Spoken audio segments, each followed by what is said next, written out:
Janvi and I welcome you to all in concept classes. आज हम 2-3 questions करेंगे forward backward पे, जिससे आपका पूरा कॉन्सेप्ट क्लियर हो जाएगा।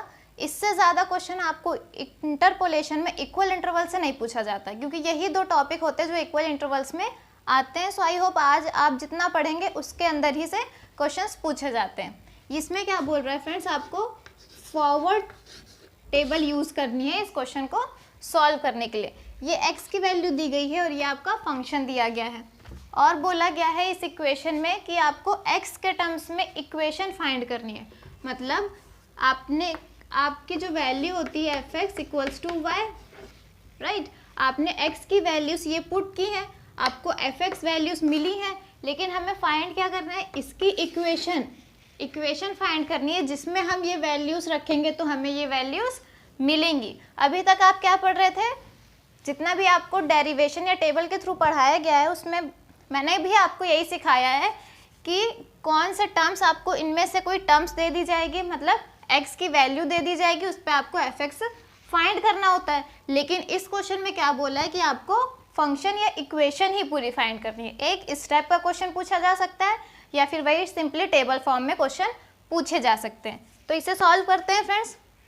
देखिए x की वैल्यू fx की दी हुई, ये वैल्यू आपको याद हो तो मैंने जब फर्स्ट फॉरवर्ड सिखाया था तब बताया था इसको कैसे फाइंड करते हैं। आगे वाला एक इंटरवल, उसमें से माइनस क्या करते हैं, द गिवन इंटरवल। इससे क्या आता है, आपका फर्स्ट फॉरवर्ड आ जाता है।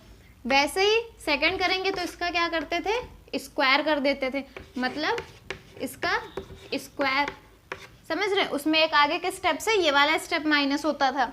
सिमिलरली आपको ऐसे सॉल्व करने में थोड़ी सी प्रॉब्लम आएगी, तो आप डायरेक्ट कीजिए। देखिए अगर ये आपका fx है तो ये क्या है, आपका fx प्लस h होगा। समझ में आया, ये fx है तो ये fx प्लस h होगा। इसमें क्या करते हैं, इस वाले टर्म से इसको माइनस करते हैं, fx प्लस h में से fx माइनस करते हैं। सो 6 माइनस 3 यू विल गेट 3। देखिए ये इनका बीच का डिफरेंस है, इट मीन्स ये लिखा भी कहाँ जाएगा, बीच में। Alright, then 11 minus 6 is 5, 18 minus 11 is 7, 27 minus 18 is I think 9। Okay, ये क्या आ गया, ये देखिए ये सब बीच में लिखे जाएंगे इनके। फिर उसके बाद नेक्स्ट आते हैं, इसमें क्या होगा, इसमें भी सेम होता है, उसके आगे वाले टर्म्स का डिफरेंस, मतलब 5 minus 3 you will gate 2, 7 minus 5 you will gate 2, 9 minus 7 you will gate 2। Similarly इस केस में आएंगे तो 2 माइनस 2 0, 2 माइनस 2 0। अब इसके आगे तो जा ही नहीं सकते बिकॉज हमारी वैल्यू ही 0 हो गई। तो ये क्या हो गई आपकी टेबल। अच्छा, इसका यूज़ क्या होता है, देखिए इसका यूज़ होगा आपके गिवन टेबल में। जब आप फॉरवर्ड के लिए चल रहे होते हैं ना फ्रेंड्स, तो आप यहाँ से स्टार्ट करते हैं। मैंने बताया था ना आपको, x की वैल्यू जो फाइंड होती है वो x0 प्लस NH फाइंड होती है। मतलब x0 कौन सी वैल्यूज़ होती हैं, ये वैल्यूज़ होती हैं।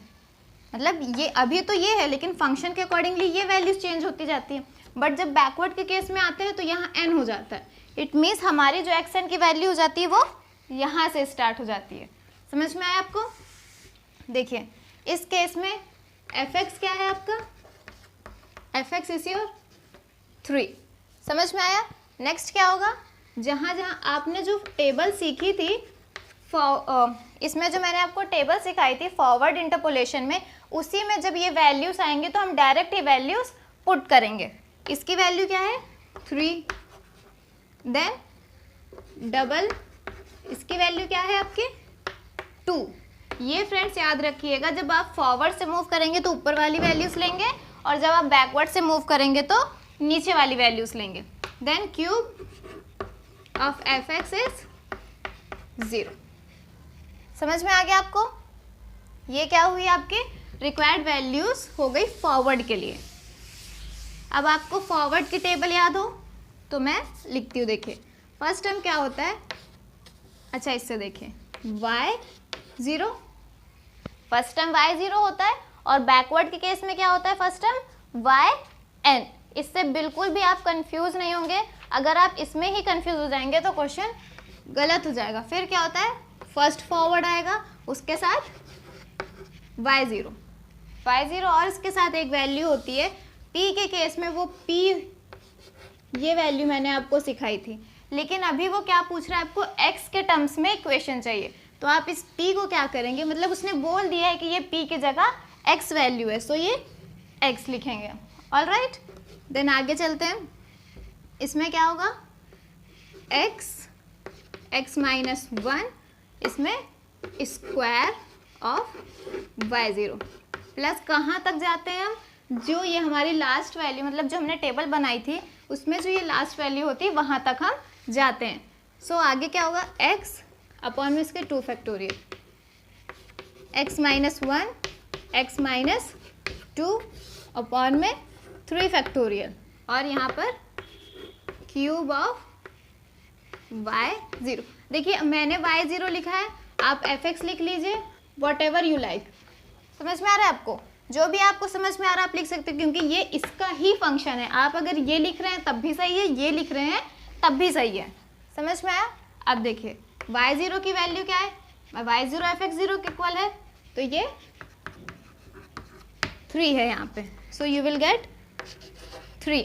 ऑलराइट, प्लस x, इसकी वैल्यू क्या है 3, फिर से यहाँ 3 आ गया। समझ में आया, ये मल्टीप्लाई में है दोनों।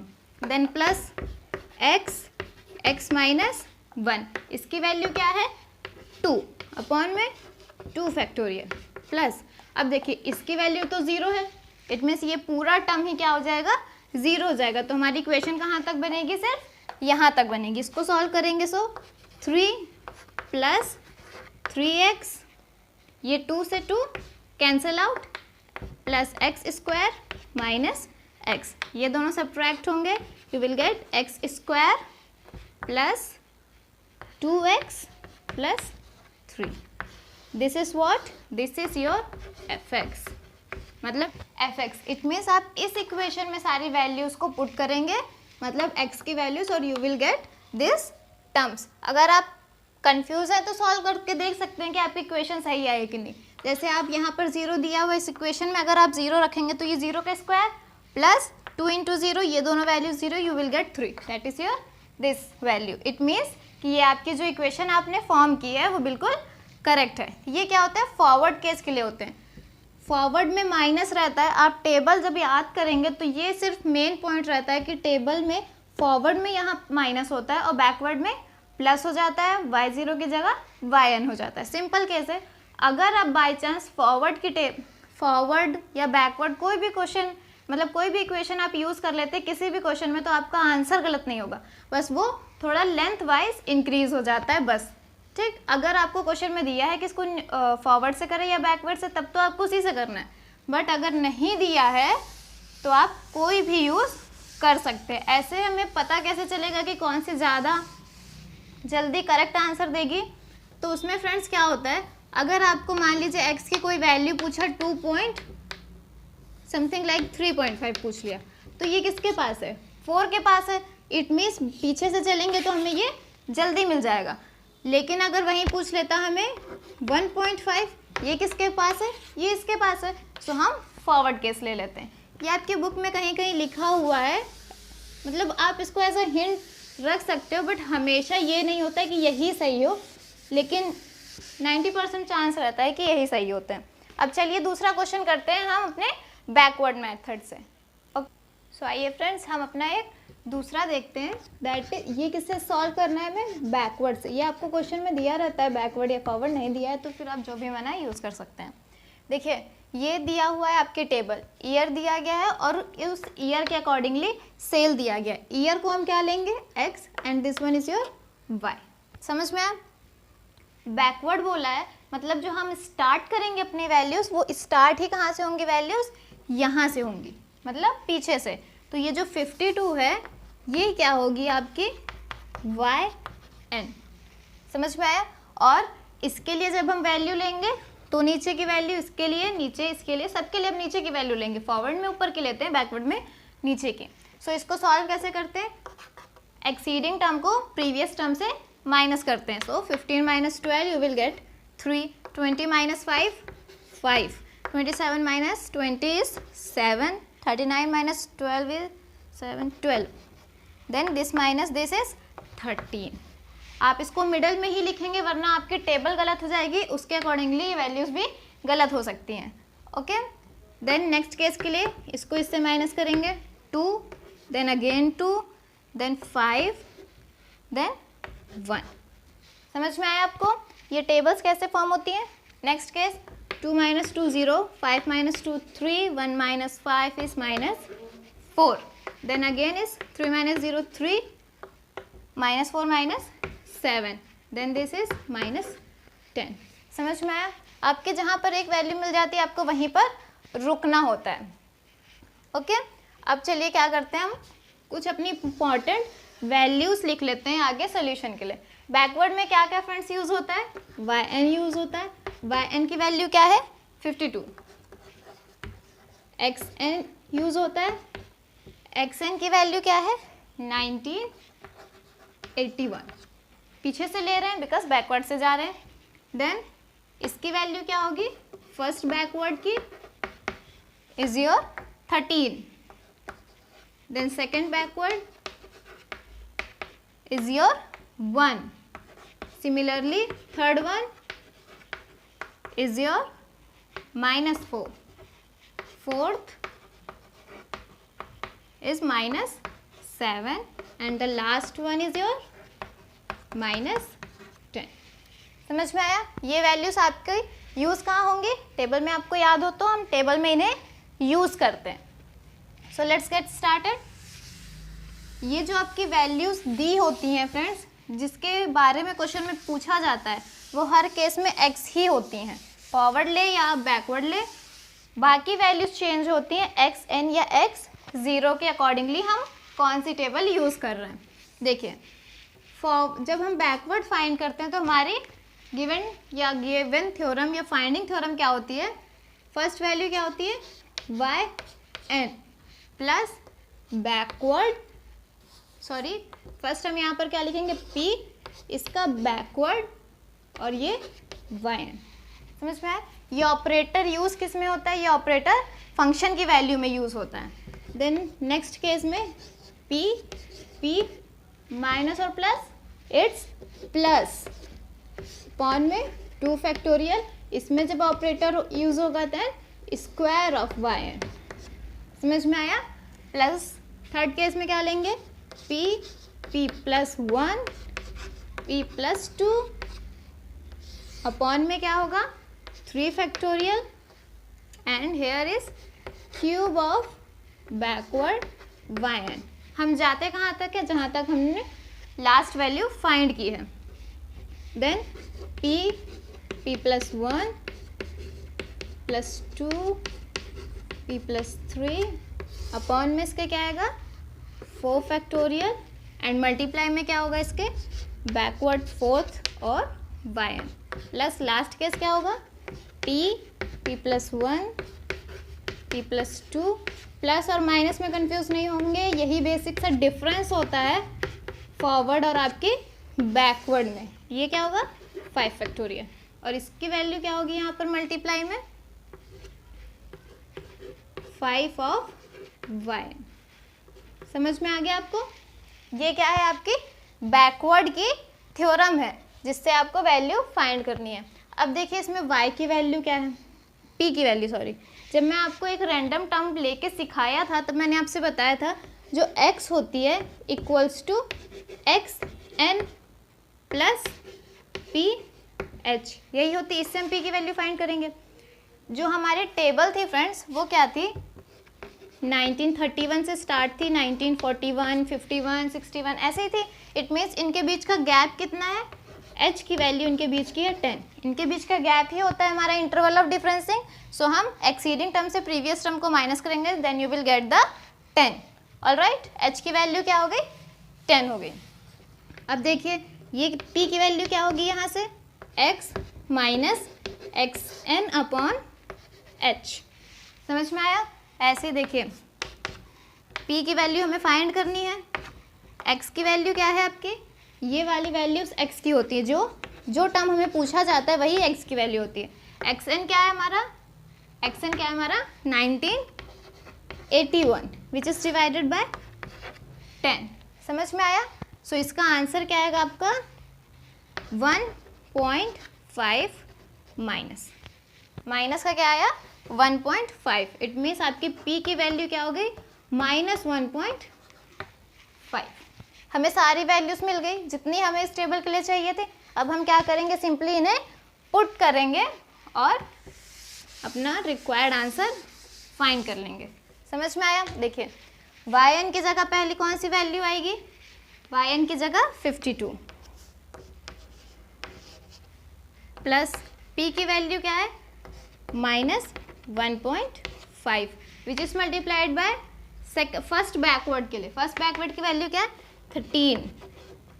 ऑलराइट, देन प्लस ये सेपरेट हैं, आप इनको आपस में ऐड नहीं करेंगे, फिर उसके बाद मतलब लास्ट में करेंगे, बीच में कर देंगे तो आंसर गलत हो जाएगा।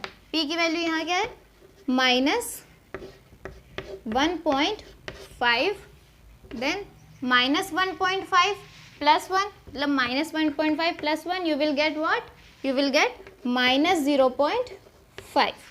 समझ में आया? देन इसमें मल्टीप्लाई क्या करना है 1, सो 1 की तो सिमिलर वैल्यू रहती है अपॉन में 2। फैक्टोरियल हटा सकते हैं क्योंकि 2 × 1 = 2। देन प्लस इसकी वैल्यू क्या है -1.5 देन सेकेंड इसकी वैल्यू क्या आएगी -0.5।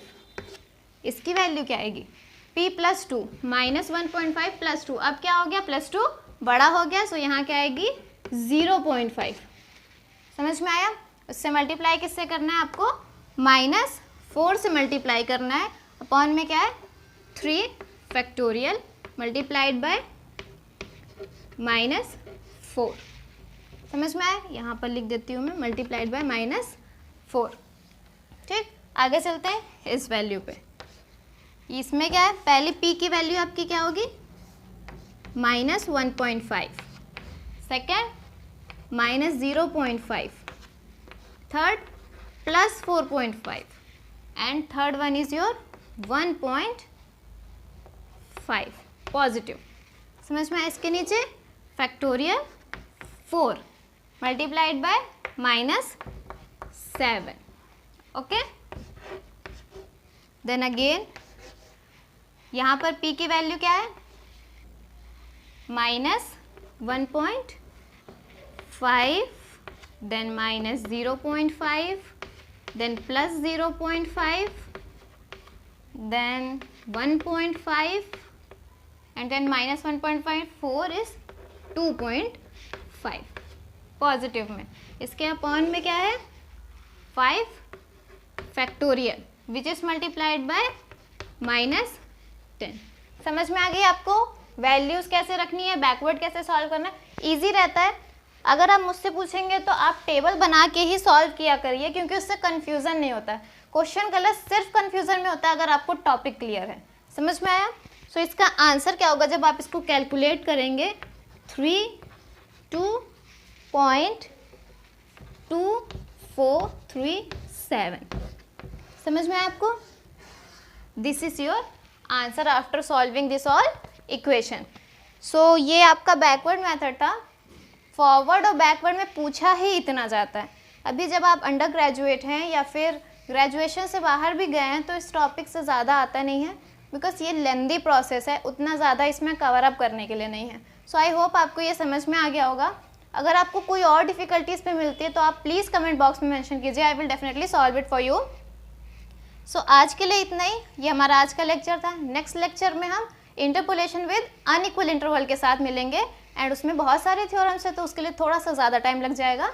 सो आप उसके लिए प्रिपेयर कर लीजिए। तब तक के लिए thank you and bye bye.